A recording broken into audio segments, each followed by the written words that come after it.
how to fix Rocket League autosave. Open up your Epic Games launcher, and here you want to go to library.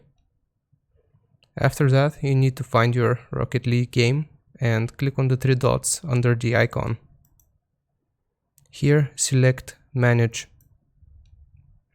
From this menu we want to go over the icon or the folder icon and just click on open install location. It will take us to this folder. Here what we need to select is TA game. Then select save data epic, and here no matter how many files you have, you want to delete all of them. So for me, I got these two files, right click, delete, and after deleting every single file in this folder, your autosave function should be good to go. If this helped you out, leave a like and subscribe. I will see you guys next time. Goodbye.